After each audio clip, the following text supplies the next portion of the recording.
Good? Yeah, thank you. Okay. Thanks for that time. Okay, this is Kyo Nishizuma. I'm Vice Chairman. Call this meeting to order. We'll start off first with the roll call and our assistants. Chair, Yes, Donald. Chair Rocky's on my phone and he said we can start the video. They can't see him. Oh, if he's on, I don't.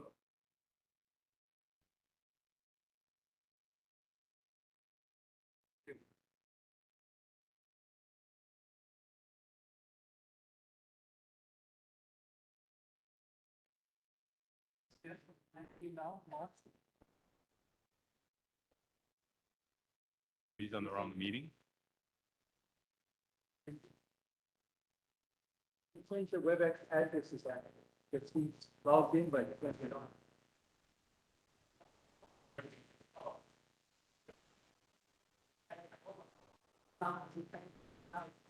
Oh. So there's a new link.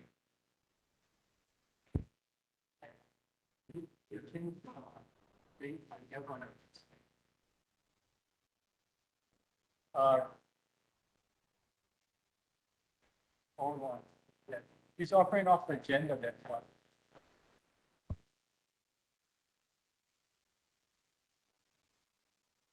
Rachel, can you, he wants to talk to you.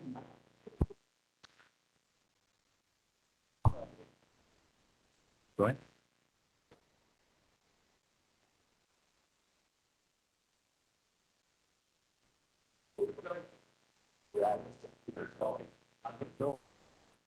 Okay, we'll recess for 5 minutes while we figure this out. That's what she was gonna do. She was gonna do the roll call next.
Okay, calling the meeting back to order at 6:36.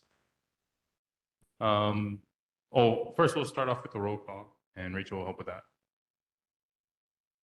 Okay, when I call your name, please let me know if you're present. Sakamoto? Thank you. Brutus? I know he said he wasn't going to make it. Okay. Yamashiro? Absent. And then Uetail? Here, thank you. Hewitt? Absent. Burbedge? Absent. Carl Tenson? No? Here. Thank you. Brian? Present. Thank you. Toma? Absent. Randall? Thank you. Tomo? Oh, sorry, Tome? Tommy, sorry. Okay, absent. Rodkey? Not online yet. Okay. And then Lam? Present. Present, thank you. Shizuma, Present. present. Downing, absent. Absent, right? Okay. So with that, we have 8 members present right now. We need one more person to make the quorum. Thank you. Oh, I see Rod Key on. Thank you. So he's online. We have 9 members present and do meet the quorum. Okay, and then if Mo, if you're all good technology wise, you can take over. I'll hand the chair back over to the chair. You've already got the meeting going, so if you don't mind, can you just continue? I think it's good for you anyway. Okay, thanks. Excuse the bumpy ride if it becomes bumpy though. Well, first off, I'll start off with the rules of speaking, and I'll just go through it. It's on our agenda. To ensure the maximum opportunity for all attendees to be heard, the following guidelines apply. Anyone wishing to speak is asked to type their question in the chat box or raise their hand using the raise hand function in the online or WebEx platform, which is indicated by a hand. If accessing the meeting using your phone and you have a comment, indicate this by pressing the symbol *3. This will show the moderator that the person calling from that number wishes to speak. To mute or unmute your phone, press 6 or *6. Please wait until recognized by the chair to begin comments and address these comments to the chair. All official reports, comments, or concerns shall be 3 minutes or less. Okay, that's all right. So I guess first order of business would be filling of vacancies on the board. We have Subdistrict 2, Winter Mall. Does anybody wish to fill that seat? Nobody in the room? Anybody online? No? Okay, moving on. Keone, it's Kim.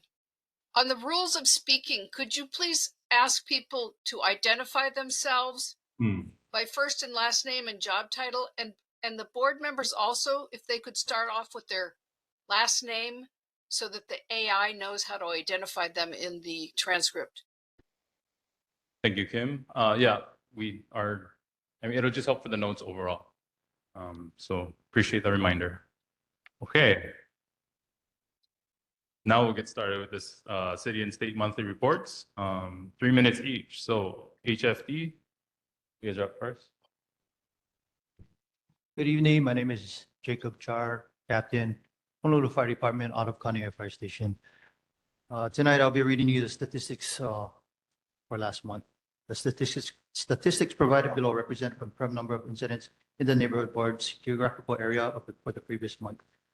For more details of the incidents and related mapping information, please visit Fire Response Search Tool on our HFD website at fire.honolulu.gov under the News and Info tab. Should you have any questions, please email hfdnhb@honolulu.gov. There's a question asked last month about agricultural burns.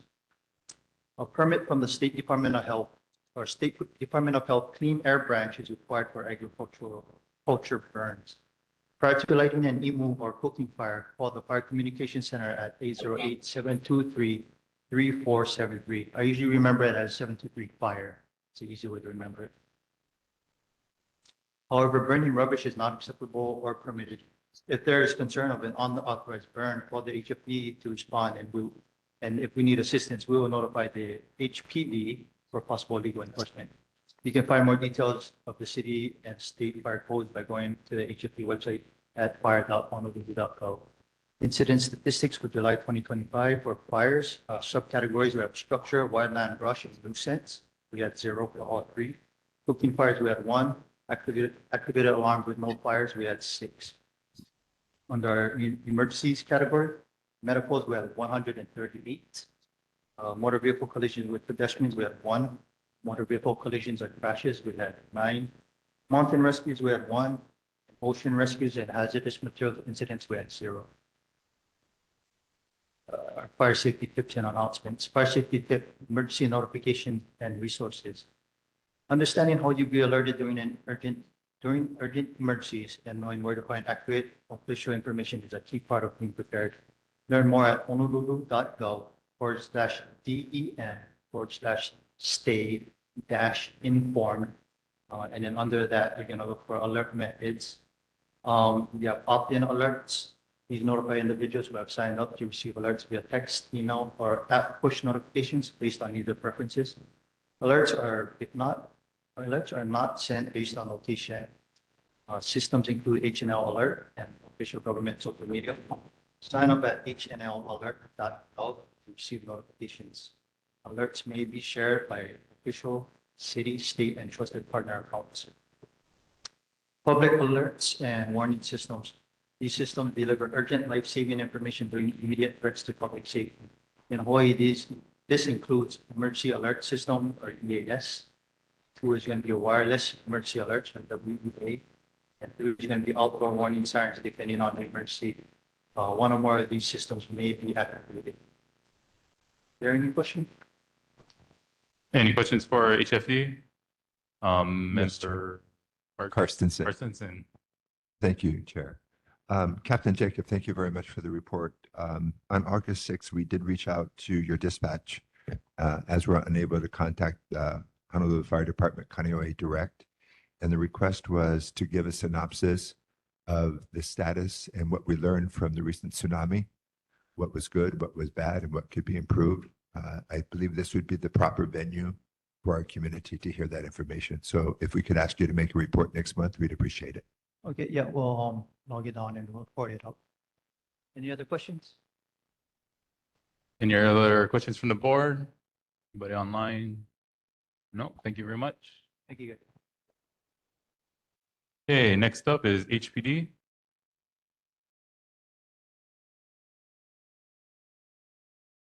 Good evening, board and members of the community. I'm Lieutenant Sanford Yu. I'm one of your 3 lieutenants on the night watch for District 4. Present the stats for July. Motor vehicle theft was down from 6 to 2. Burglaries increased from 3 to 5. Common thefts increased from 9 to 16. Motor vehicle break-ins decreased from 7 to 2. And there were 2 robberies, which coincidentally we apprehended a suspect. I'll be willing to answer any questions at this time. Any questions from the board? And I do have the report for the tsunami. No, no questions. Okay, as far as the tsunami, I was not working that night, but this was prepared by the day watch lieutenant. So D4 Command implemented an operation plan in our area, which entailed coordination of police resources from Makapu'u to Kahuku. The command and control center was set up at the Kāneʻohe station by the major, captain, and 3 on-duty lieutenants. From this point of control, all plans and resources were logged and tracked. As you know, the Windward District is sectioned off into 3 sub-territories under the control of the 3 lieutenants on that day who had the sergeants also under them in the field of operation. Sector 1 and 2 goes from Waimanalo to Kailua. Sector 3 is Kāneʻohe, and Sector 4 is Puhuku, basically from Fanneman's Hat on. Lieutenants in these areas were given instructions from the control center to evacuate the coastline in areas that were in the flood zones to ensure orderly flow of traffic and to assist kupuna or disabled residents who had difficulty in evacuating. Checkpoints were set up at various pre-planned locations to allow traffic out, but not into the flood zones. Calls for service were handled at the control center as they were received. And coincidentally, 911 was not overloaded at this time. Resources were released from the Kāneʻohe Command Center to various locations that needed more personnel. Overall, it was a success, and plans and evacuation were orderly with minimum issues. We had roughly 50 personnel working, and we brought in night watch, which we start at 1800 or 6 o'clock. They were brought in as early as they could come in. Any questions on the tsunami results? Member Sakamoto. Thank you, Chair. Thank you, Lieutenant. As a disabled person and I deal with public transportation, there were people who needed gurney transport, but you said the vehicles couldn't go in, but they could go out. So would there be a waiver for those who need assistance for gurney assistance with vehicles to go in and take them out? I would guess it would be a case by case basis, Mr. Sakamoto. Okay. So they can ask the officer if they need assistance with, Of course. thank you. Any other questions for HPD? Oh, Member Karsten. Appreciation. Please extend our appreciation to Lieutenant Kahono for his work in doing this. Thank you. Okay.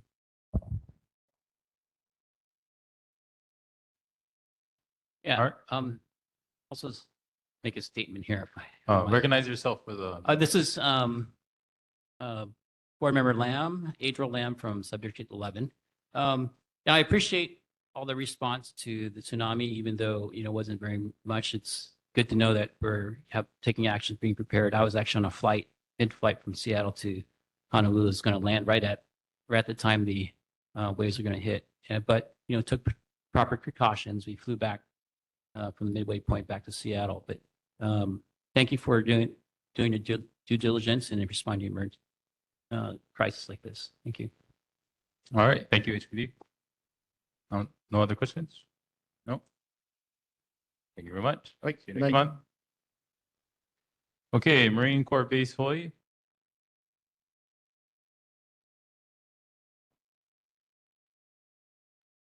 Aloha, good evening, Chair, board members, and members of the community. I'm Christy Kāneʻohe. I'm from Marine Corps Base, Hawaii. First and foremost, I wanted to thank everybody for their patience and endurance during all of the noise for the air show. It was a great success for those who participated at the event itself. We had things occurring all the way from Monday all the way through Sunday, and of course, the preparations prior and after. On Monday, when the Blue Angels arrived, we were able to have Miss Hawaii, who is from Kāneʻohe, greet them, and also Miss Hawaii team greet them as well. So they were greeted with the aloha, and they were received with le, which is not something that they get when they go to other locations for the air show. Also, we had the C-130 community members were invited to come and participate, invited to fly. We actually invited artists from Windward Community College, as well as Joe Watt from the Key Project to participate. Unfortunately, because we had a shift in the date, they weren't able to switch to the Friday. But other community members that participated were Brett Matsukawa, one of the principals from the elementary school. So the community turnout from the 5 days that there were activities, we anticipated approximately 75 to 100,000, and it was confirmed that that was our target. Other than that, that has been the majority of our, did I talk to you guys about the July 4th activities? Because we missed 1 month. July 4th, the whole July was really super busy for the Marine Corps base, involving in the community. So we had the July 4th parade. Oh, yes, We did. in the notes from last month. Okay, great. Thank you. I'm trying to catch up with everything. Moving forward though, tomorrow on Saturday, sorry, my apologies. On Saturday, the August 23rd, we'll be hosting another work day for the Olanu'upia Pond Hui. Senator Kuopolole typically comes out for that, along with lineal descendants. So we've made a lot of progress. The executive director, Hi'ile Cavello from Pai, she has implemented really good work days, and we have accomplished quite a bit. And it just is moving along and growing in what we've been able to do. That is all I have for today. Any questions for Marine Corps Base? Member Littell? Neil Flytel. Christy, with all due respect, and you're talking to somebody who grew up wanting to fly jet aircraft off aircraft carriers, so I love the Blue Angels, always have.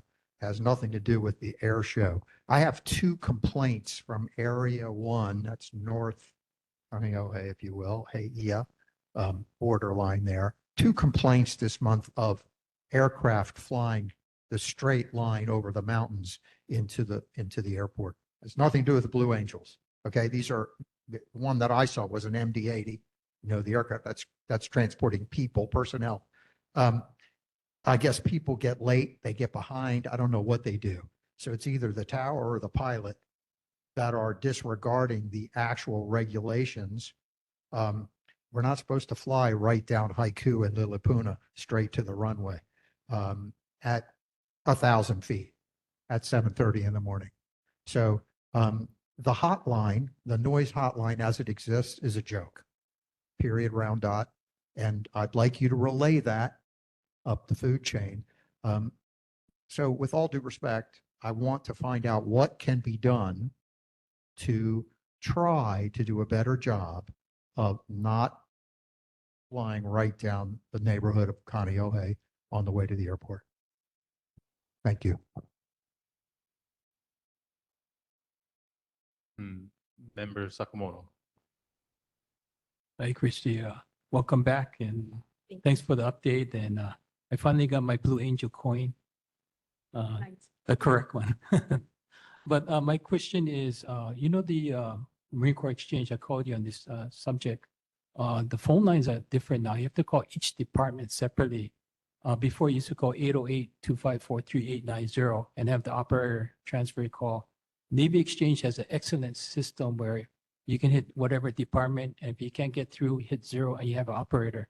And very difficult for people to remember all these numbers. So anyway, the community services director can rectify that problem so it's easier for the consumers to call the different departments so they can get service instead of looking for the number online and remembering all these numbers. And the last thing is I appreciate what you folks do at the Marine Corps base.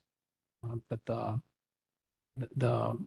thing is with the community services, it's a vital information to have people to go to the different events on the base, and I appreciate that. But yeah, if you can check on the phone numbers, it was very difficult for somebody like me that's blind.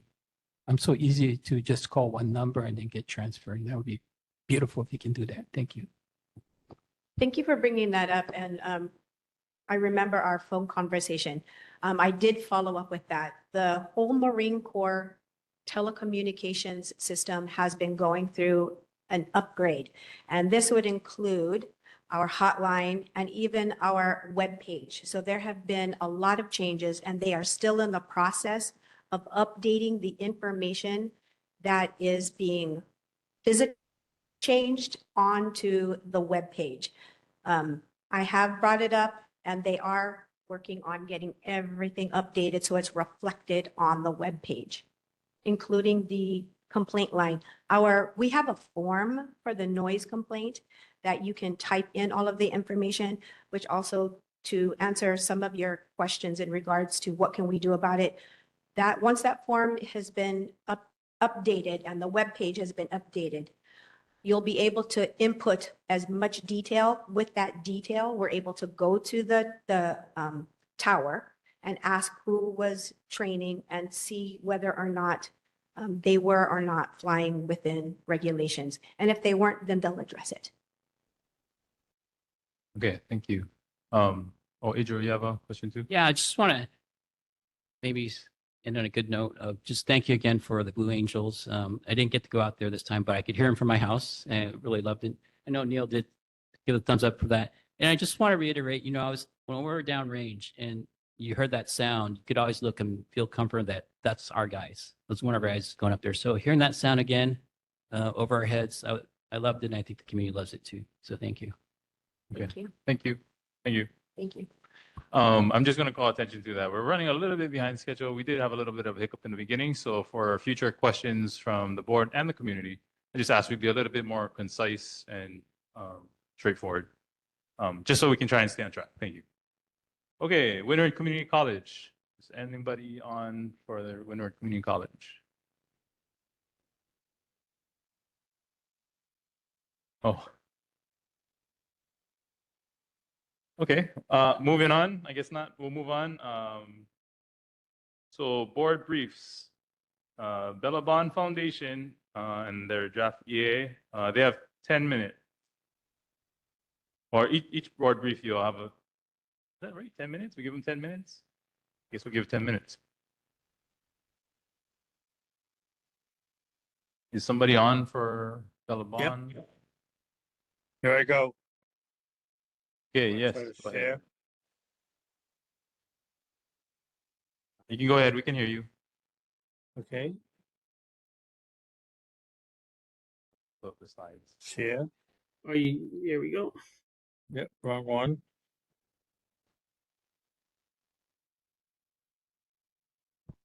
Can you hear me? Yes, we can hear you. Okay, so this is the Billabong Foundation. This is Mark Allen from Whale Environmental Services in Kahuku. This is a little bit unusual for us to come in early on a process. As you can see, as we share the screen, this is the Billabong Foundation. This is a property where we donated our services to encourage the foundation's work to develop a piece of property in your upland area. This is not an SMA process. They're outside SMA. They still have to go through the EA process. So what they're trying to do is develop the first single family dwelling for disadvantaged women, widows, single mothers, disadvantaged women to have the ability to have housing. And they have decided to, this piece of property is donated and supported by Walmart and other major corporations to develop the property to have it. So normally this would go through the normal SMA process, but they're not in the SMA zone. So we given the board the courtesy, thanks to Mo, to come in and develop to you the process of present to you what they're intending to do. It'll go through the EA documentation of a DEA and a final environmental assessment through OCCL, not DPP. So the documentation's been prepared to reflect to you what's going to be done. Let's see if I can advance this. Yeah, we have control of the slide, so we'll advance it. Yeah, there you go. Next one. So as we always do, we understand that the importance of neighborhood board is to understand what's going on. This is far above any sea level rise area. It's way up kind of high on the property in Kāneʻohe. It's a pretty large piece of property. Years ago, it was developed as a forestry property with probably sandalwood harvesting and other things you can see in old ancient aerial photos. They're going to come in on the far left of the property and develop the single family housing for disadvantaged women as a demonstration project for communication. Next slide. So as I said, their purpose and need is to develop one foundations, getting many donations from Walmart, from Target, from Costco to develop this for single family housing.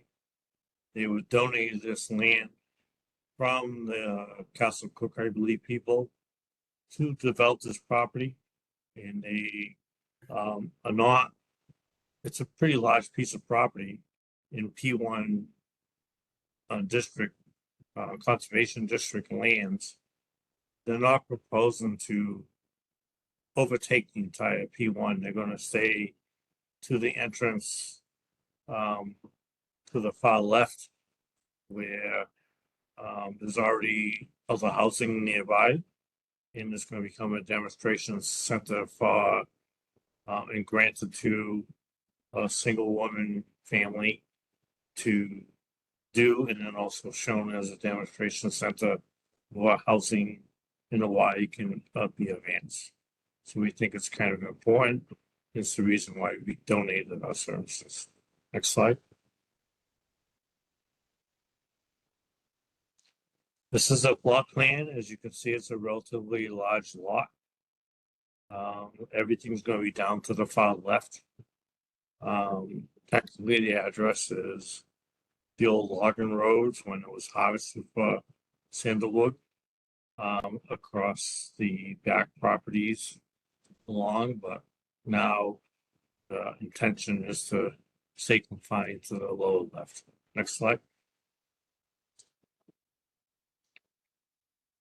The Bella Bond Foundation has a connection with a Texas company to do modular construction, which we think is kind of unique and does fit in with a wide flow of construction. And so this is what they're proposing to put together the first single family dwelling for endangered and endangered women on the island of Oahu. So this is the dwelling concept. Next slide, please. As you can see, this is a wooded lot. Many years ago, from the aerial photos shown, you can see, not here, but you can see in old aerial photos, logging roads across the property, probably used for sandalwood harvesting or other components. And this is what it looks like now. Next slide, please. This is what they're proposing to do. They've come up with a foundation design. It's basically what they now call like screw-in foundational screws that minimize, excavation or any type of foundation efforts, and they build layer upon layer upon layer. Next slide, please. The soils are all basically clay. We're not a shoreline lot. This is a 5 inline lot, hundreds or even thousands of feet away from the shoreline. And so they're at the far left again, and it's all just clays and next slide, please. Just letting you know you got 3 minutes left. Okay. So this is not impacted by 3.2. Next slide. Not impacted by coastal erosion. Next slide, please.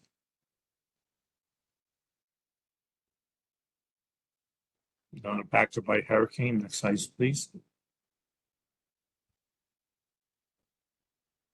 No shoreline erosion. Next slide, please.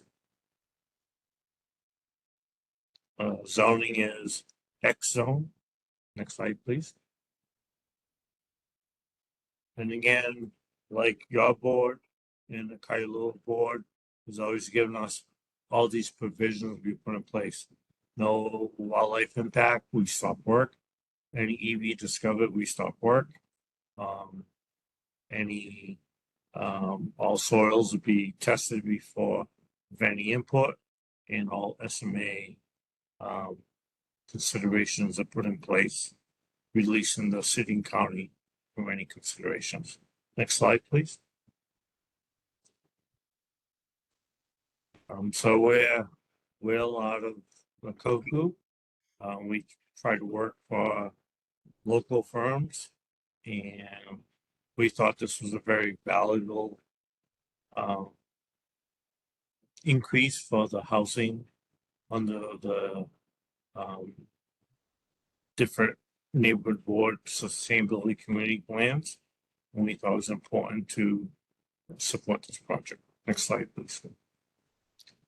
Any questions you have, we'll in this draft environmental assessment we provide you, we already recognize there's a couple of spots we have to increase consideration, but we appreciate the board hearing this first. Thank you. Thank you. This is the chair. We'll start off with some questions from the board and then open it up to the community. First, I just had a couple of quick ones as set up some basics.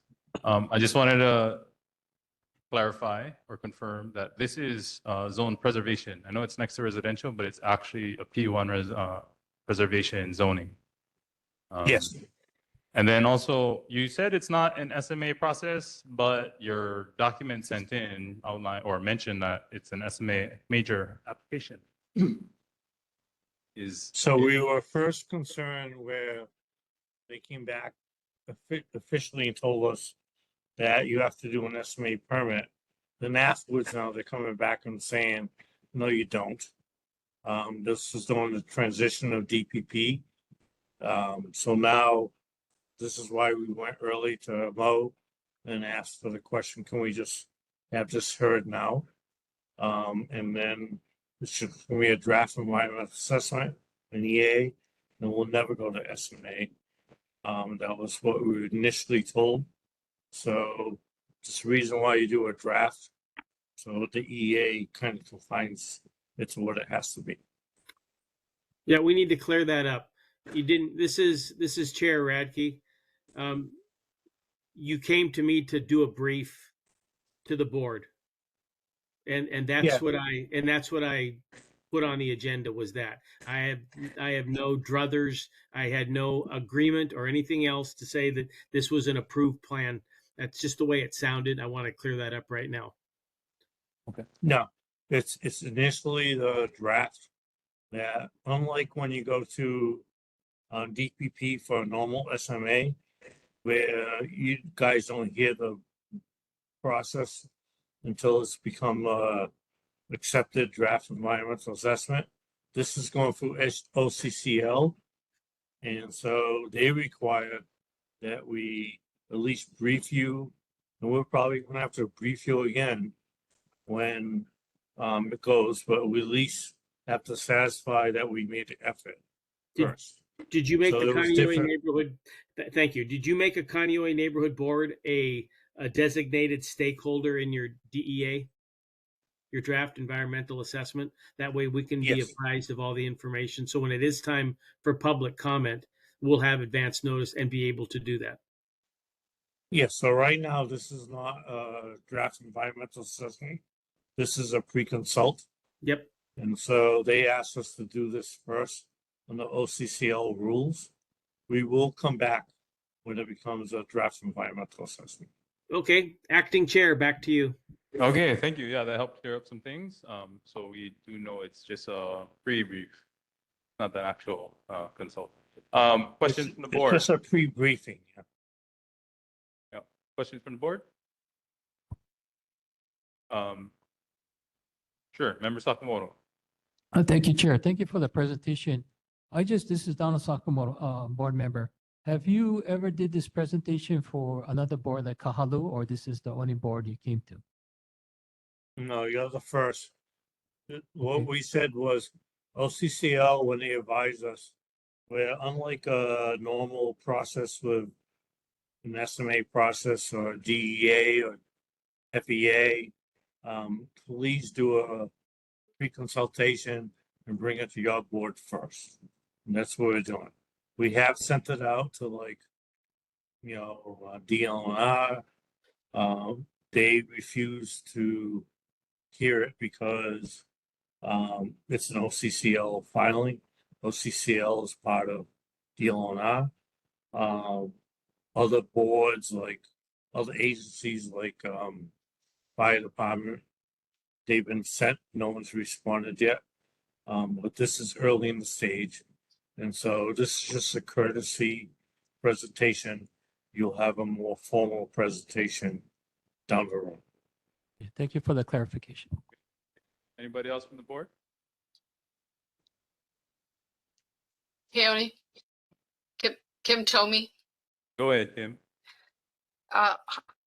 Aloha, Mark. Could you just flesh out what exactly you're planning to build there? Is it one structure? Is it going to be a house for how many people are going to be there?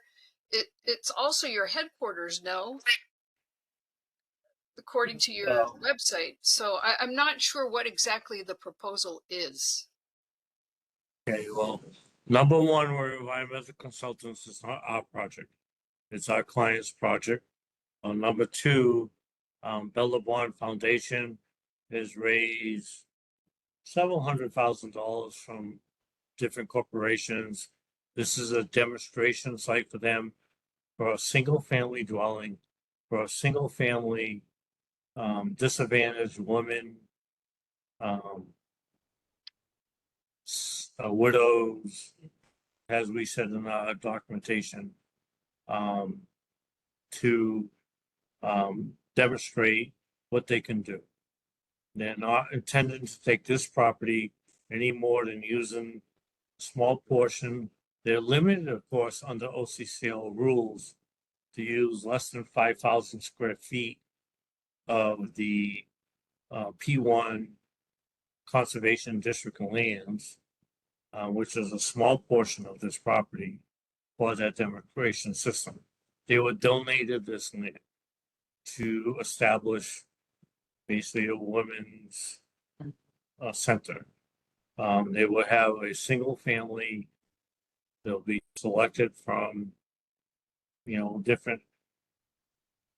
I'm not really sure, but disadvantaged women's centers to pick a family to occupy the single family dwelling, to use it as a demonstration to what can be done to establish single family women dwellings for women, disadvantaged women across Oahu.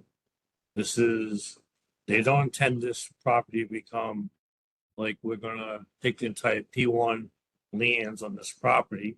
They just want to have the single demonstration center in the lower corner of the property that they were donated to establish a women's center. Okay. A women's housing. Okay, so you're just giving us a heads up right now that you're going to come Yes. back and give us a more thorough rundown of exactly what's going to go there, who's doing it, and so forth? Yes. The draft EA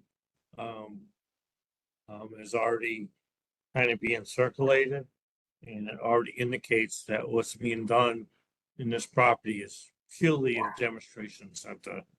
And it will be made available to one family of a disadvantaged woman, whatever Okay. classification you want, whether it's a widow. Right. Thank you, Mark. You've kind of iterated that thought, so appreciate that. Can you tell us when the draft EA will be available? We're told to go to you guys first from OCCL. It's already been sent out to agencies like fire, police, DLNR, everyone, like you normally circulate. We're not kind of used to this process because we normally do SMA, but it's being circulated now. So is there They have a 30 timeline? days to respond. And sometime around, September 15th, the circulation period ends, and we will come back to you. And we'll get an EA at that time? Yes. So not now, but even though you have it now, we're not going to see it until September. Yeah, this is what they call pre-consult. This is what they call pre-consult. Okay. I just wanted to be clear. Yeah. Thank you. Okay, thank you. I think we have some folks. Do we have any questions from the room? Yeah, sure. And just remember to identify yourself. Aloha mai kako, Jessie Makaina'i, Kahalu Neighborhood Board, but not here on behalf of my board, here on behalf of myself as a Native Hawaiian. You folks may not be aware, and maybe the consultant is also not aware, that Bella Bond attempt something similar in my ahupua'a at Pu'uma Eli Eli. They went to the Legacy Land conservation program to seek funding to do something similar here. Our community presented 173 pages worth of opposition to DLNR.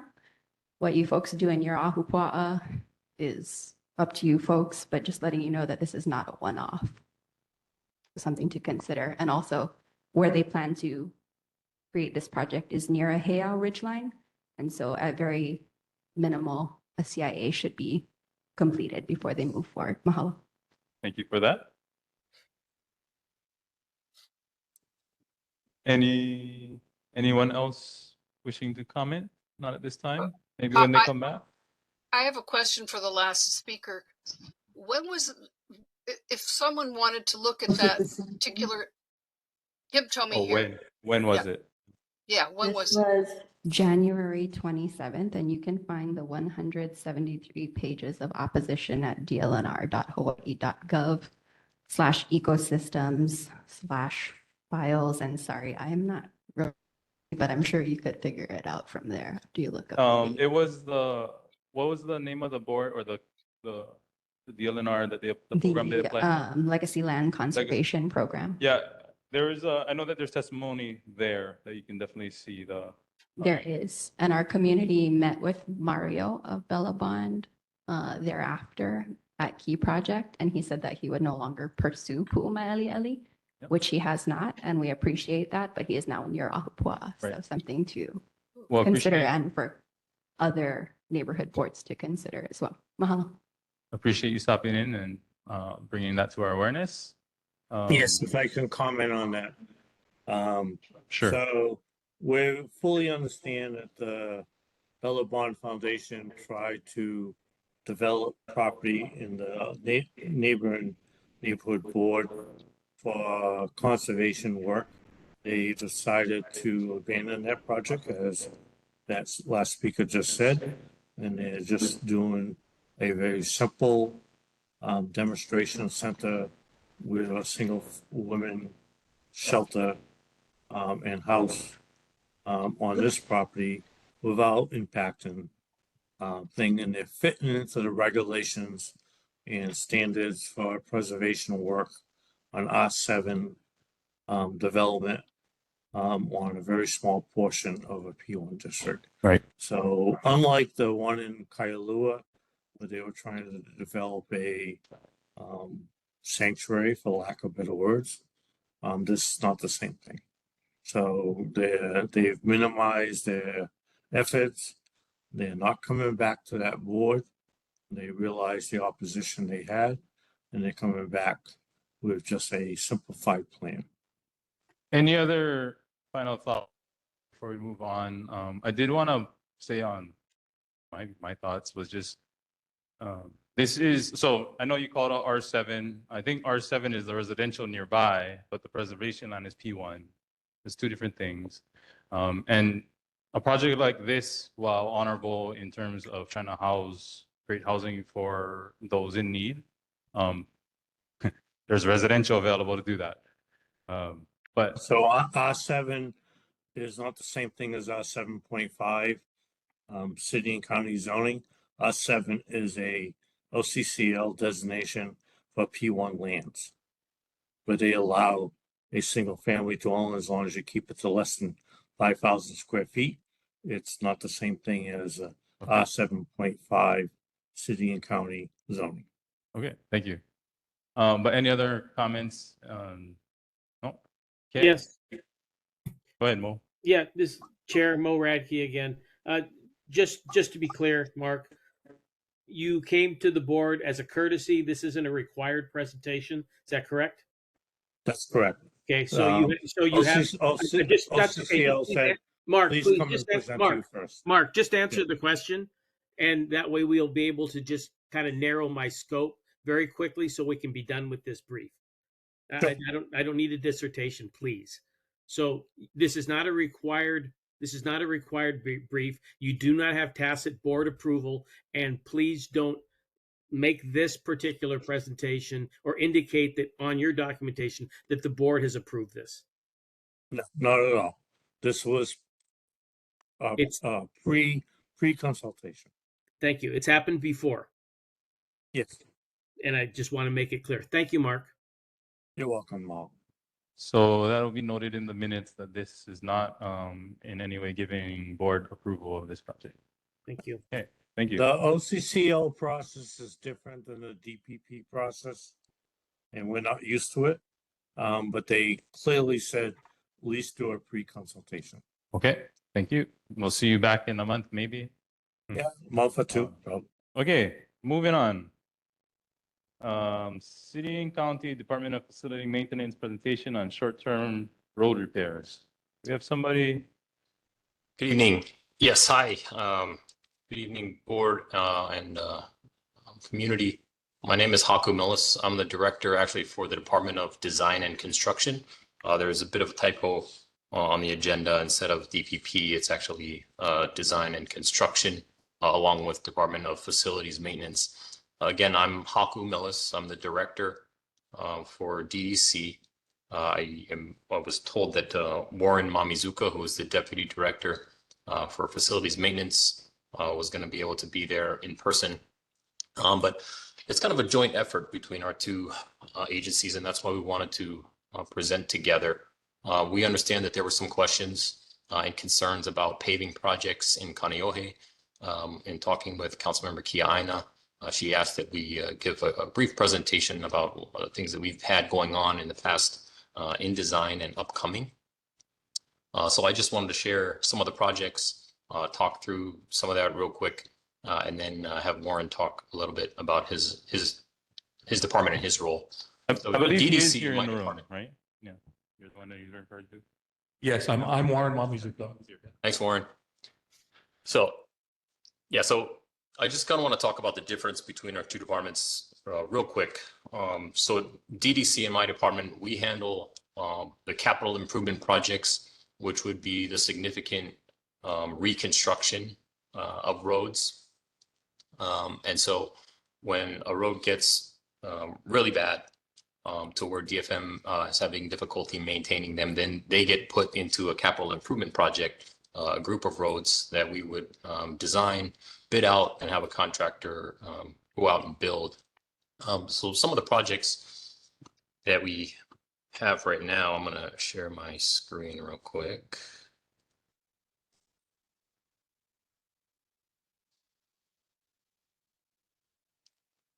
So just to talk through them real quick, these are three areas and ranges of projects that we have right now. 73, what we call Unit 73B is in the green. It's this area right here. This project was from Haiku Road to about Heiea Stream, a little bit north of Heiea Stream. This project ran into some legal issues. It started in 2020. We had some issues that I can't get into the details because they're legal problems. It created some delay with these other upcoming projects. We're still working through that with the city's corporation council.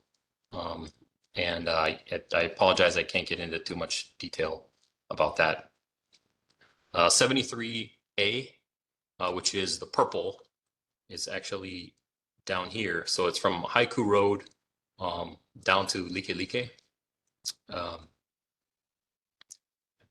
We anticipate to start the project early next year. And so you'll start seeing some of the work probably in January. The way it works is we give a notice to proceed, likely later this year. And then it'll take some time for them to ramp up and get to work. So again, that's Haiku Road to Likelike. And then the third project that we have is what we call Phase 27. Phase 27 is not Kamehameha Highway, but some of the streets that you can see here. So Haiku Road is included, Keahahala Road, Luana Place, Lanoi Road. And so this is being worked through in design right now. We project to go out to bid in 2027, early 2027.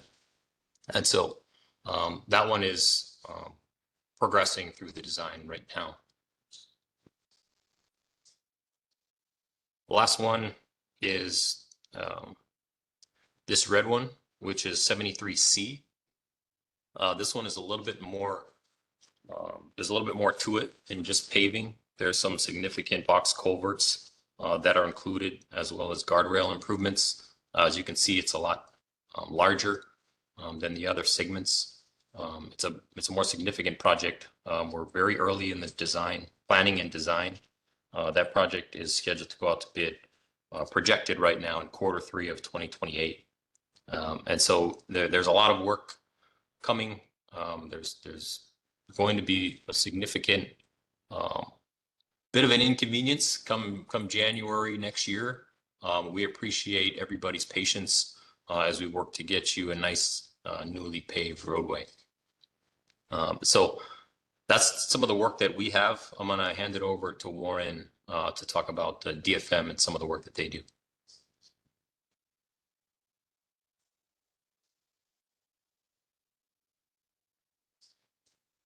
Aloha, good evening. My name is Warren Mamizuka. Thank you for having me here. So I'm with the Department of Facility Maintenance. I'm the Deputy Director. What we do, our role with all the city roads, we maintain, we try to do our best to keep up with pothole patching. Also, we take care of all the street lights, any walkways, uplifted walkways. We partner with the Department of Design and Construction and also with the Department of Planning and Permitting on repairs. So what we're doing in Kāneʻohe, I believe it was last year, we did pave some of the intersections that was in very poor conditions. So because we knew that the upcoming paving project that Haku had mentioned in purple was coming up, we only did like the worst intersections in Kāneʻohe on Kam Highway. And then most recently, I've met with the Department of Transportation Services on Kava Street, just behind Zippy's, that Mauka side bus stop and bus rest. The road is curling. And so I asked if there was a project to replace the asphalt and put some concrete down. So they are actually in a process of getting that designed and also out to bid. So we're hoping sometime later this year or early next year that that portion of Kava Street will be repaired and asphalt will be replaced with a concrete pad. And then, we do work closely with Haku and his staff. So throughout this process, the Kamehameha Highway paving project, we understand that Keahala Road is in pretty poor condition. Some spots on Paleka Road and Hanoi Road. So, we'll be working closely. If they ask if we can go out there and do some asphalt patching, we plan on trying to get our crews out there, either a city crew or we'll actually use our one of the contractors that we've been working with. Yeah, so at this time, if any questions available. Okay. I think it's Chair steps aside. Chair, you want to take over? Yeah, questions from the board? Right. Member Lam. Yeah, thank you. This is Member Adriel Lam, Subdistrict 11. Thanks for the brief. I got a better idea of how both DNC and the F&M work together. Seems like we should put more funding in that DFM to help us fix our roads sooner. Well, actually, if you don't mind, we do have some funds. The past couple of years, Mayor Blangiardi has given our department, several $1 million each fiscal year. But we are working in other districts as well. So we're trying to, it's not that much money. So we're trying to spread it out as, throughout all the districts on Oahu. Yeah. Okay. Yeah, thanks for that. And I think one of the questions came up from one of our board members. I think she had mentioned Kamehameha Highway, where some of those routes from the median are going across the road. So when you're driving down there, you got these ridges along Kamehameha Highway. Is that something that you can take care of with DFM, or is that going to have to be DNC that does that? Well, yeah, I know exactly where that's at. Just getting towards Right by St. Mark. Yeah. But since Haku's project, the DDC project's going to get started, early next year, you know, it'll be sort of like a waste of money for us right now to go and, you know, work with the Department of Parks and Recreation, who would have to go in, we'd have to dig up that portion of the road, and they'll have to come in and do some root trimming. And then we would have to come back in, recompact. And I believe on that highway, we'll probably have to go down like maybe 12 inches or more. That's how thick the asphalt is in that area. Yeah, thanks. And just, I hope you don't mind my cynicism, but we've heard this, like they're going to do this Kamehameha Highway for next year. And for me, it's like we're the County of Christmas Parade. We've been asking for fixes. And I really do appreciate you guys fixing the intersection at Kamehameha Highway and Likelike. That was fantastic in time for the Christmas Parade. But yeah, hopefully you can keep monitoring that. If it's not going to be in time, if it can go to DFM to get that fixed, I would appreciate that. Well, I'm really depending on Haku and the Department of Design and Construction to actually get this project started in early next year. But, you know, if we need to go out and do some pothole repairs, you know, we're open to do it. Yeah. Thank you. Member Sakamoto. Yeah, thank you for your presentation, Sakamoto. I just got a question. What kind of material are you using for the asphalt? The state had their own, but is the city using better material for paving? I believe it's go ahead, Haku. It's very similar material. Go ahead, Warren. No, I believe, you know, from the asphalt plant, you know, you use either a State 5 or City and County 4 mix, and I believe it's 30% recycled asphalt. Right, thank you. Well, that's just, I'm sorry, that's normally just a top 2 or 3 inch layer, what we put in. Below that would be like asphalt treated base, which is like up to 3/4 inch stone, which actually a little bit stronger than the finish layer. Excuse me, Chair. Go ahead. Could we just touch base on number 311, phone number 311, if there's issues with potholes, et cetera, that the community may not be aware of? Yeah. We do have the 311 app, but we would prefer if residents, you know, the community members would actually email us at dfmroads@honolulu.gov. We do have staff members that check that email every morning when they first get in, and then you know, we start going over and prioritizing the emails that come in. Yeah. Could you please repeat that? dfmroads@honolulu.gov. Okay, thank you. I think we have a few members online. Kim, you can go first. See your hand. Thank you, Keone, and thank you, Haku, and sorry, I forget your name. This question is for Haku. Regarding the section of the road that was in red, could you said you were going to be installing guardrails along that section? Are you familiar about the issue with the guardrails by the Heia Pier? And are you Yes. going? So Okay. not to interrupt you, it's not necessarily. I'm not saying we're going to install guardrails along the entire length, but there are guardrails that are proposed. Looks like in the design we're going to be putting them in. Whereas in the other ones, right, when we're going through the residential, right, we're not putting in guardrails.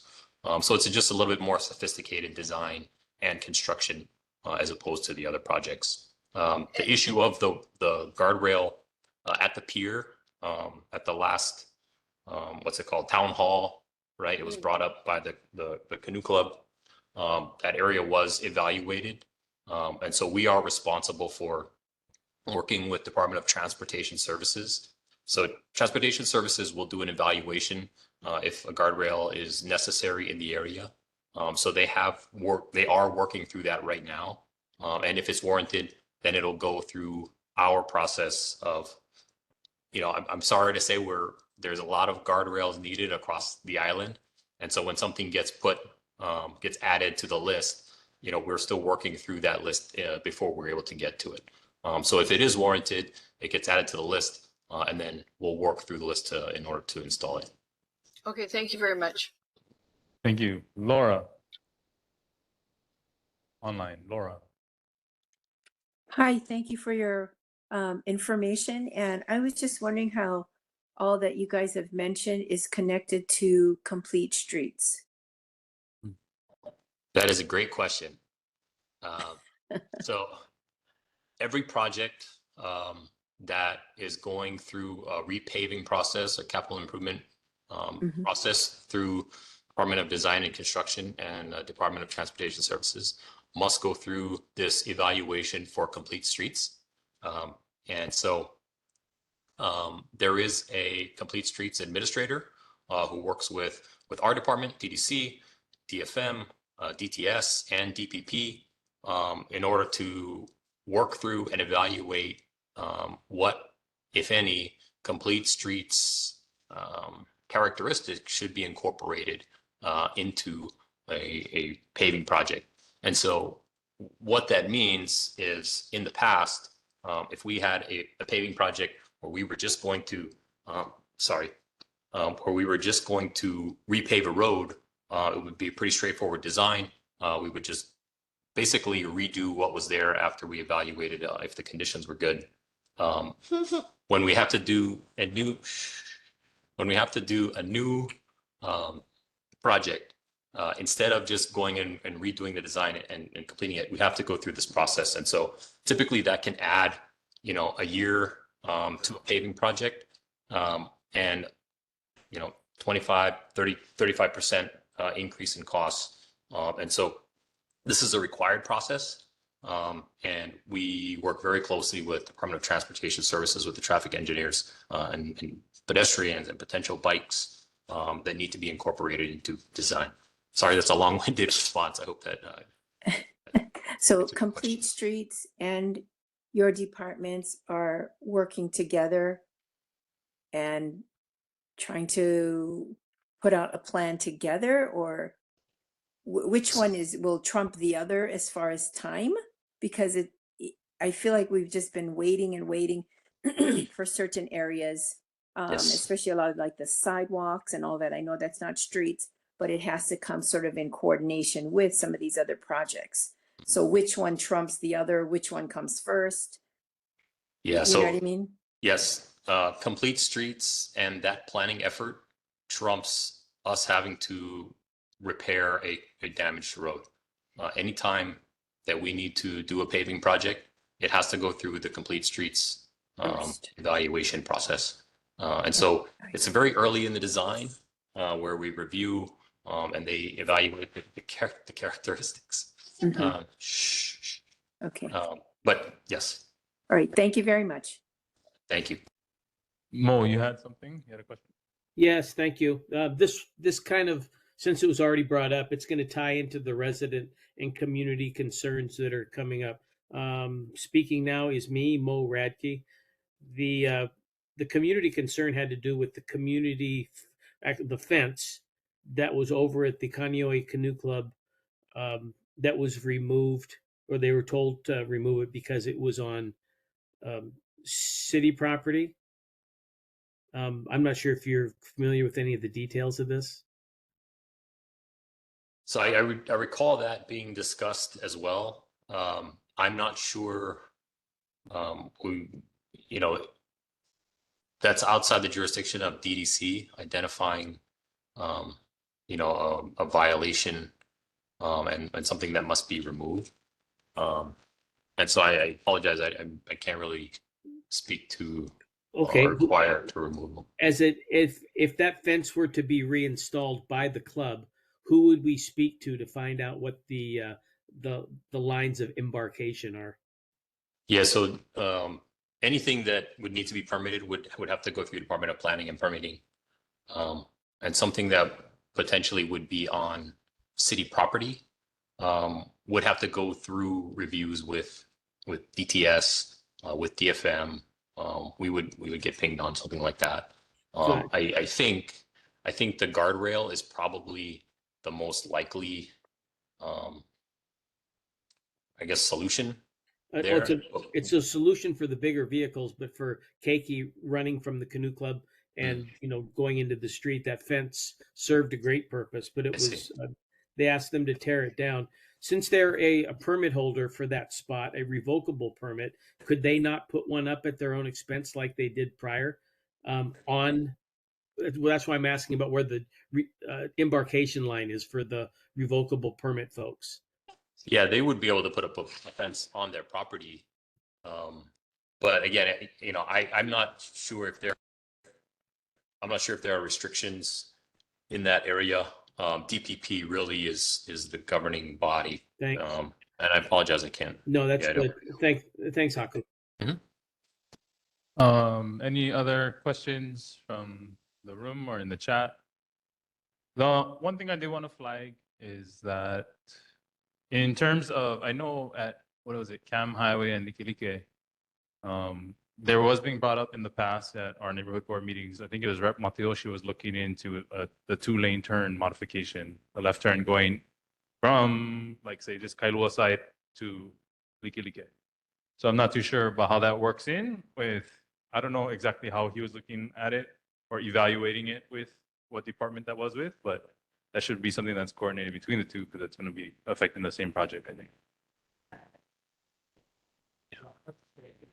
Oh, okay. Oh, that's the dividing Yes. line. Okay.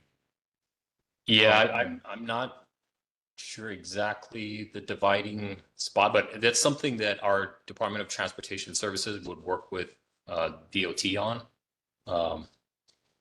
And so we can discuss with Ed. Yeah, just wanted to flag that, make sure it's acknowledged and understood. Okay, thank you. Thank you. No other questions? Okay, thank you. We'll move on. Thank you.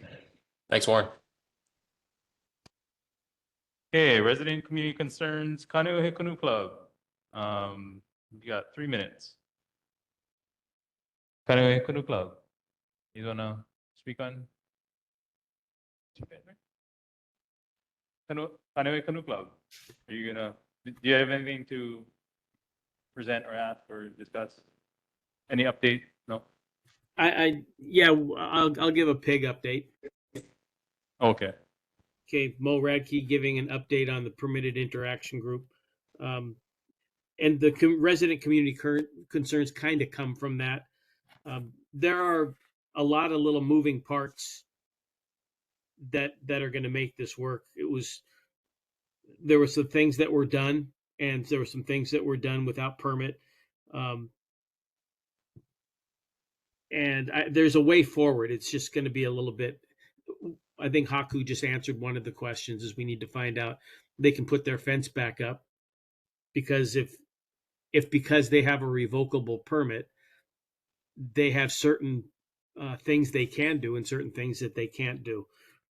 And so we need to look a little bit further into what they can do. I think they can put their fence back up as long as it's not on the city's property, so to speak.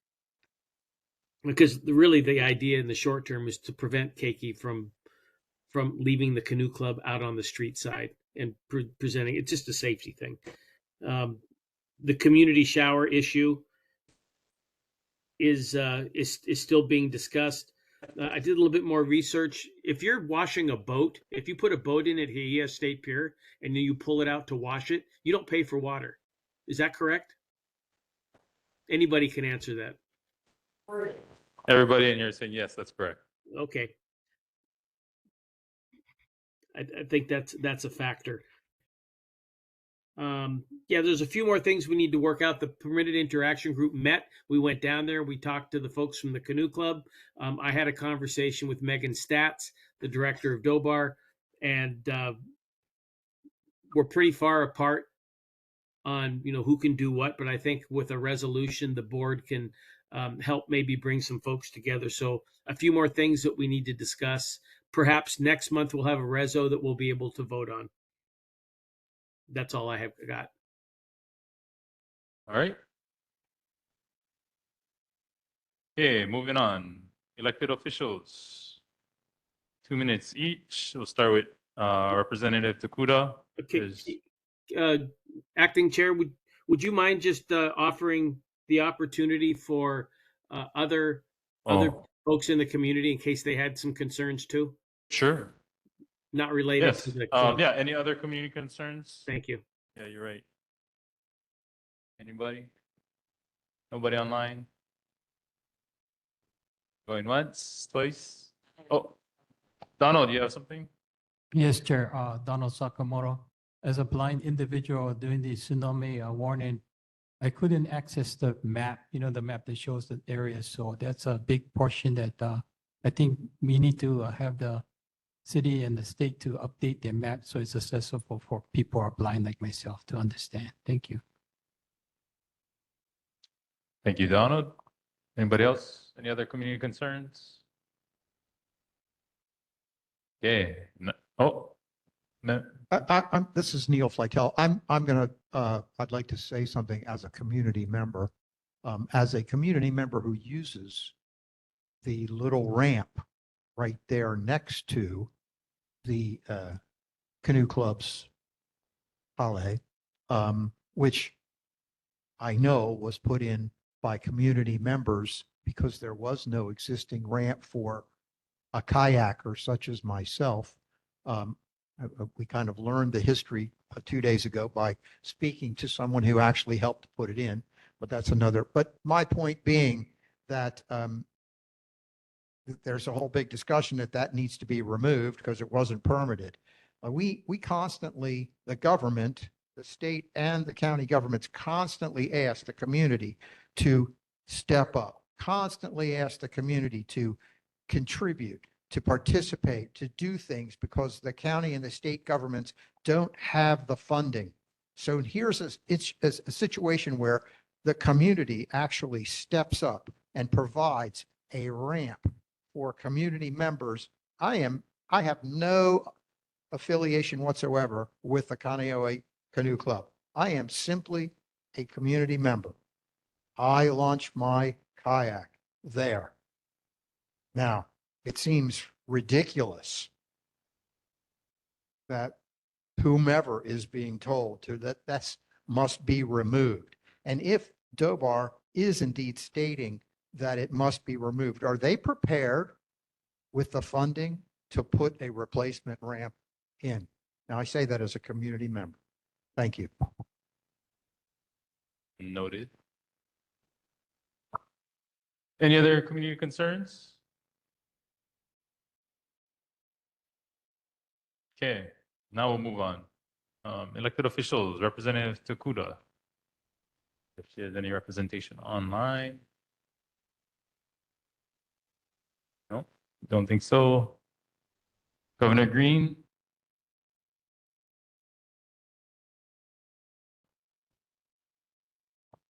Aloha, I'm Diana Ko, representing the state. We have Governor Green's monthly newsletter, Ke Alaho, A New Path Forward, and the neighborhood board has the link for reading the latest newsletter or if you would like to sign up. Hawaii Tourism Authority is inviting people to take part in a series of free online community input sessions on the future of tourism on their island. You must register. All sessions are free and online via Zoom from 5 to 6:30 p.m. And the one on Oahu takes place next Wednesday, August 27. There's a Zoom link you can register at. And again, I've handed that link over to the board. Registration date is by August 23rd. The Hawaii State Climate Change Mitigation and Adaptation Commission invites your feedback on the comprehensive roadmap to steer state efforts to meet ambitious climate goals and address these problems. So if you would like to review the draft of that and share your input, you can do that at highclimate.consider.it, hiclimate.consider.it, through September 30th, 2025. Sea turtle nesting is well underway. Peak season is now through November. You can report injured, dead, or hatchling turtles to the NOAA Marine Wildlife Hotline. That is 888-256-9840. You can report violations for beach driving to 911. And if you need DLNR enforcement, 808-643-3567. And lastly, Hawaii Department of Transportation has an energy security and waste reduction plan. It would like your feedback as well. You can register for upcoming public meetings at bit.ly/HDOT plan. It is Sunday, August 24th from 2 to 3:30. There was one already that was previous to this date. So Sunday, August 24th, 2 to 3:30 p.m.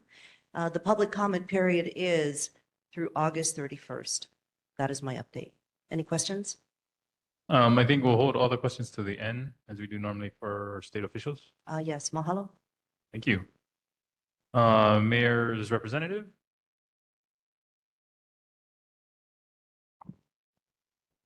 Good evening, aloha, board members, board chair. Andy Kawano, Director of Budget and Fiscal Services, City and County of Honolulu. September 30th is coming up. So the first thing I wanted to bring up is for homeowners, those of you that can claim your homeowner's exemption for the first time, please go to the city's website, realpropertyhonolulu.com, for instructions on how to complete the claim for application for your homeowner exemption. For folks under the age of 65, the exemption is a reduction of the assessed value of $120,000. For homeowners 65 and over, the exemption is $160,000. So that's a deduction of the assessed value before the tax rate of $350 per thousand is applied to it. Also due on the 30th would be the real property tax exemption for low income property owners. So for those that have a home exemption, have title holders that have a combined net income based on taxable and non-taxable IRS income of less than $80,000 on a combined basis can apply for the tax credit. What the tax credit does is it will limit your real property tax payment to 3% of your combined income. If that amount is less than your taxes owed, you don't get any credit. Or if that amount reduces your taxes owed down to $300, you pay the minimum $300 minimum tax. So that's all due on September 30. During the Committee on Budget meeting this past week, we covered 3 tax bills. Bill 49 and 50 went through review again at the committee. 49 and 50 increases the homeowner's exemption by $20,000 for those under age 65 and then over the age 65. So it'll go from $120,000 to $140,000 for those under 65, and from $160,000 to $180,000 for those 65 and over. There was also, and that bill will be up for third reading at the next full council meeting. For Bill 34, that was introduced by Councilmember Kiaina. We are making adjustments to the threshold for residential A and adding an additional tier. So for that bill, we're looking at increasing the threshold for residential A from $1 million to $1.3 million. So that'll be the first tier. Second tier will be from 1.3 million to 3.5 million. And then tier 3 will be at 3.5 million and over. The administration is working with council member to adjust the thresholds because we haven't changed the $1 million initial threshold for a long time. I think it was last changed up to $1 million in 2017. So that should be very helpful for people that have investment properties. Secondly, we're slightly increasing the thresholds for TVUs. We only have about 1,800 TVUs so far currently registered. We're going to raise the first tier to $900,000. It's currently at $800,000. And the second tier will be from $900,000 to $2 million, and then we're going to have $2 million and over. So those homes that are TVUs that are at $2 million and over will probably pay more taxes. There's going to be a higher rate of tax to pay. So just wanted to cover that. I know we're running short of time. We submitted updates to concerns from the past. I think one of the newer ones related to the parking meters that Auntie Rocky brought up on Kaheka Street. Some of the meter faces were dirty and they've been cleaned, but there are others that are hard to read due to sun glare. So there was some talk about turning the heads, but they decided not to do that because the meters would not function properly. So what was shared with us was some instructions on how the meters work. So folks parking can be better prepared and hopefully have an easier time dealing with the glare. But they can go to www.parksmeter.com /video and take a look at a video on that, or just send an email to parkinfo@honolulu.gov to get information on the use of parking meters. So there's a brochure that can be provided by soft copy as well. I'll take questions later. Yeah, in a minute. Councilmember Kiaina. Good evening, everyone. I wanted to supplement the comments made by the DFM Deputy Director with regard to the monkey pod tree roots that are lifting the sidewalks. Although the request, I know that several members made the request was between Kolokio Street and Kapolai Road. And what happened was, this was in July, so of course, we followed up with the administration and the Department of Division of Urban Forestry.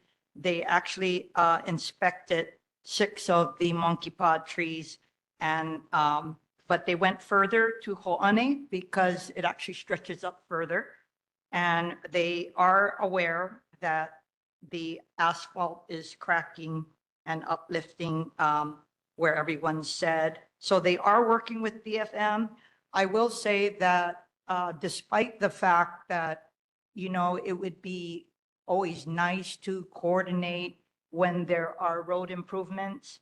From where I am coming from, the issue is public safety and of course liability on behalf of the city. We just settled a suit by a homeowner recently in, I believe it's Pro Ridge or Aya, due to a similar situation. So we take this very seriously, and I will make it a priority so that it is, it doesn't have to be just because of when the road is going to be improved, because the fact of the matter is, all is it going to take is one accident, and I don't think it would be good for the city. I mentioned the Charter Commission before, but I'm going to mention again, and the reason is because they're soliciting formal comments now, and Irene from my office is going to be putting the links for comments which are due November 7th. So I highly recommend that if anybody is interested in any aspect of the charter, and you have to be, because almost everything you're talking about is city related. So it could be an issue or it could be an agency. I highly recommend that you provide comments. I am working with the Charter Commission for a Windward listening session, and I think we are targeting October. And just lastly, as you know, despite the reprieve for the landfill situation, I'm still preparing because I believe the Windward site is vulnerable. And so we did take a visit in July with leaders from the community to both H Power and Waimanalo Gulch. I finished my white paper, which hopefully you guys have been able to read. We did send it to your contacts so they can upload it. It has the maps of the 5 proposed sites, as well as this 20-page summary of the history of landfills. I know I've gone with members to the different sites. I've also gone with Chair Waters to the Kapa'a Quarry. The one area I still want to go to is Kāneʻohe Marine Corps Base. I'll be working with the officials there to also take the Department of Environmental Services. All of this is to say that I don't believe we're out of the woods. Just because a wahiwa is off the table, quite frankly, it makes us more vulnerable.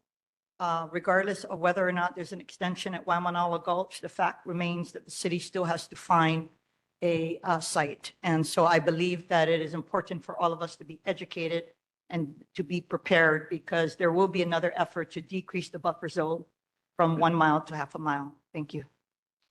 Thank you. Okay, so right now we'll do Q&A for congressional, governor, mayor, and city and council. So questions from the board. Adriel. Yeah, I had a comment and probably a question with that regards to waste management. I know both state and city tried to address that, but I'll begin with, this past weekend was the Made in Hawaii Festival. Huge crowds that went to go see it. Think it's gotten great traction the past couple of years just because more people in Hawaii are finding out they can produce here in small scale. They're being innovative. And I think that can apply to our waste management too.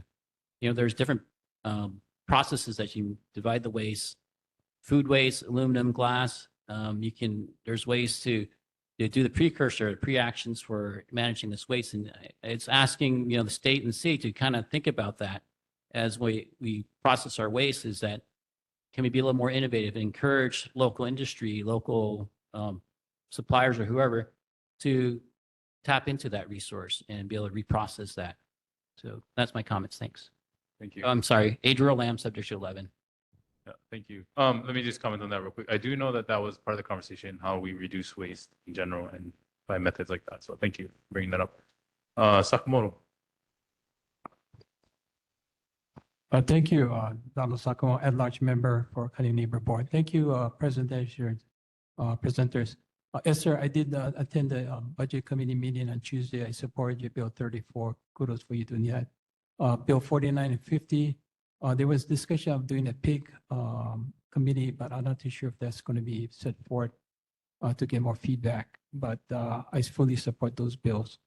Regarding the streams, there was an article about Department of Facility Maintenance. There's like 96 streams or canals that they have to clean. And there was only one excavator. And I appreciate what they did on Kāneʻohe Street, the stream over there. It's beautiful. Still have issues on Kāneʻohe Road where I live with the ditches leveled with the road. So that should be, I talked to Andy about that. So hopefully that can be resolved in the overpass trees over the road. And for administration, I did file a Office of Information Practice complaint to the Department of Community Services. They had a meeting on Wednesday at 2:00. It's called the Committee on Aging. Their agenda was incomplete. The letter was emailed to their department to cancel the meeting. The meeting is still set for on Wednesday, the 20th at 2 p.m. So I sent an email to Office of Information Practices to file appeal for a complaint. And they're going to look into it. And I also contacted Managing Director Mike Formby about it in a text. And he said, okay. So I just want to note that that was a very unusual meeting because they didn't have all the explanation what they were talking about and where to submit testimony and all that. So hopefully I will get a response. They have a backlog of a lot of complaints. So this is not the first time this agency was noted. It's the third time. Hopefully they can rectify the problem. Thank you. Thank you, Chair. Dale Carstensen. Andy, question for you. On August 1st, late in the afternoon, I contacted Department of Emergency Management as number one, we could not hear the siren in our area on that. But more importantly, I left a message being on the neighborhood board from Kāneʻohe asking, could we please have an update of what we learned from the tsunami? We were blessed that we were not impacted, but are we doing and communicating to the public the way we should on the good, the bad, and most importantly, what can be improved? Report from Dem for all the news could be important. That's Dale. That's a very good question. And actually, our managing director asked our director of emergency management as to the status of the postmortem. They're working on it, and they're in the process of providing one. I think they're having discussions with the state as well because it was a coordinated effort with the state. And they had a lot of learnings, and definitely need to work on coordinating communications better. The other big issue is the traffic and coming up with better guidelines on where to seek higher ground based on where you are at a point in time. So they're going to work on that as well. But it's coming, forthcoming. Okay, thank you. Any other questions? I did want to note that I've been, well, first off, thank you to Esther about the update on the monkey pod trees along Cam Highway. I have, and I'm glad that they have flagged the concerns with the road for safety. I am in conversation with Irene a little bit. I mentioned to her that the reason why it was flagged by the community was actually the sidewalk obstruction.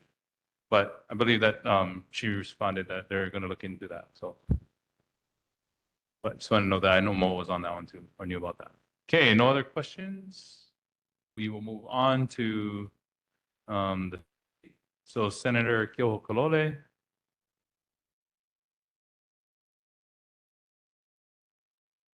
Nope. Senator Awa.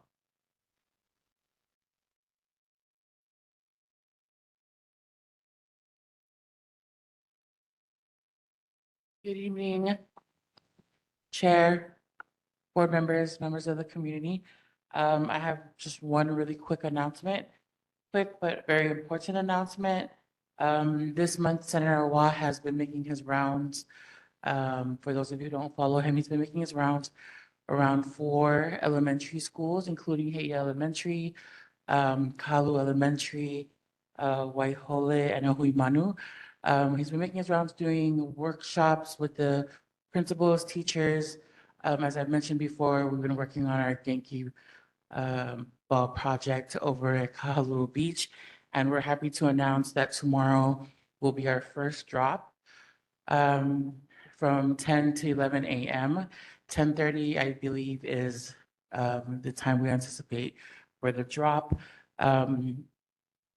Just a overscope of the project. Tomorrow will be the first of 24 drops, and we're actually still open to other community groups, members, you know, or companies or businesses, or just neighborhood boards or whoever it is. Right now, we have 24 drops once a week, leading up to January in a rotation between the 4 schools. But the more people that sign up to make these Genki balls and participate, then the more drops we'll be able to have in a week. And so that's always going to be open. Please reach out to our office. It's going to be a rotation between the 4 schools. Tomorrow, we're all going to be there with our community leaders as well as community partnerships. And I think altogether, we're looking at about a little over 5,000 Genki balls. And pretty much the goal, right, is a community pilot to restore Hawaii's most contaminated body of water, probably in this, well, for sure in the state, possibly one of the top 10 in the nation. And I've sent out an invite to the board members. We're open to the community members if you want to come and support our keiki during this initiative and this project. We'll be there tomorrow between 10 and 11. Besides that, that's my only update and announcement. And if there's any questions, I'll take them afterwards. Okay, thank you. Which school was that again? Sorry. Well, we'll hold that question till after. Sorry. Kalu Elementary. Real quick, the schools that you mentioned, Ohuimanu, Waihole, Heia, and Kahalu. Okay. The rest of the questions will hold. Representative Kitagawa. Yeah. Okay. Representative Matayoshi. No? Somebody else? Okay. Hi, sorry. Yeah. There you go. We hear you. Go ahead. Hi, everyone. Ashley Yoshikawa here on behalf of Rep. Matayoshi. He just wanted me to highlight one community event. The annual Windward Community Drive-Through Flu Shot Clinic will be on Saturday, September 6th at Windward Community College in partnership with Times Pharmacy. Same thing as in previous years, they'll be administering flu shots to Windward residents ages 3 and up. All major insurance carriers will be accepted. We recommend people pre-register using the link. I'll share it in the chat here. We'll also be blasting it on our weekly e-newsletters, both from our office and Rep. Kitagawa's office, as well as our social media platforms. Our office is also in the process of trying to plan a Kāneʻohe town hall. We aren't quite set on a date or location yet, but details will come as we continue planning. So that is my only update. Thank you. Thank you. Rep. Lee. Okay, questions for our state officials? Anybody? Donald. Yeah, thank you for what President is. Senator Awa, I really appreciate Senator to do more farming for our community because we need to be self-efficient. Everything coming from the mainland is very important. And I appreciate Senator's efforts in trying to get farming in Hawaii because that's what we need because we can't be getting things from the mainland that much. We need to support our farmers, farmer market and everything. So thank you. Thank you for that comment. We totally agree. This month, we also had a meeting with Department of Transportation. When they came into the Capitol, did a info briefing on the budget, I believe it was. They also mentioned that they had received funding for native trees, but more for on the fire break side. But we're working with them, we're working together with them to see how we could help them help us by also finding more places to plant food trees so that we're more sustainable. Right now, our food tree projects are Kalu Food Tree Project and the Haleiwa Food Tree Project, which is soon going to be a food tree forest because they're starting to grow fruits. Thank you. Any other questions? The state officials? Nothing online? Okay, I don't think we have any other community organizations to present. Anybody? No?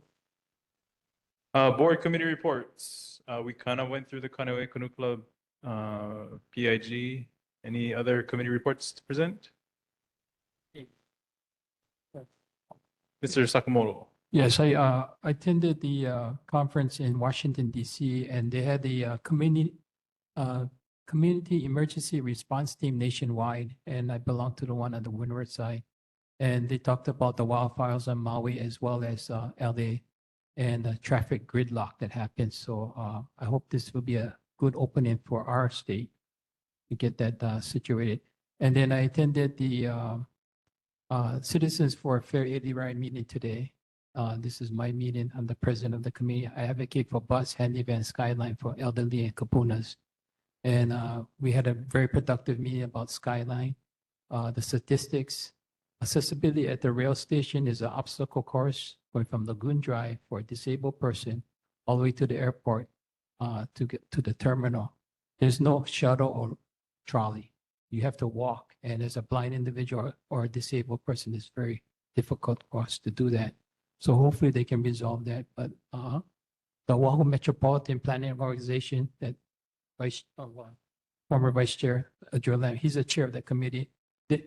Yeah, he's a vice chair, and we had the meeting on August 6th, and fortunately wasn't there, but they did talk about the rail bus routes, and hopefully we can have the rail has all the luggage racks, but the bus don't. So we need to have universal for transportation. But that's all I have to report for transportation, and hopefully I can report more on emergency response next time. Thank you. Okay, thank you, Mr. Sakamoto. Neil. Neil Flytel, emergency preparedness. I urge everyone present and those who are not present to pay a little bit of attention to Hurricane Erin. Hurricane Erin, which is off the coast of the mainland on the East Coast, Tonight, it's high tide at 7 o'clock on Hatteras Island. Hatteras Island is a little island off the coast of the mainland. Hurricane Aaron passed there this morning, 215 miles off of Cape Hatteras. So 215 miles from land, okay? A Category 2 storm. I urge you to look at the videos and the television reports of the amount of flooding, the amount of wave action coming from this Category 2 storm, 215 miles off of land. So imagine a Category 2 storm 100 miles east of us and what would happen to us. Most of the houses on Hatteras Island are on stilts, are built on piers. We would incur significant flooding if a Category 2 storm got within 200 miles of this island. So I urge you to just take a minute and watch something that's not even remotely near us, but it's a really good educational thing for us to understand. Thank you. Yeah, noted. So just to pay attention and see and consider the effects on Hawaii, right, for future. Any other committee reports? Okay, any announcements? Mr. Lam? I got an announcement, Board Member Adriel Lamb, Subdistrict 11. Maybe I'll put a plug in for Winter Community College. Next month on September 21st is the Banana Festival, and talk about food tree and all that stuff here. Kāneʻohe used to be the banana capital of the world, so I hope we can enjoy that, come and support that event. So thank you.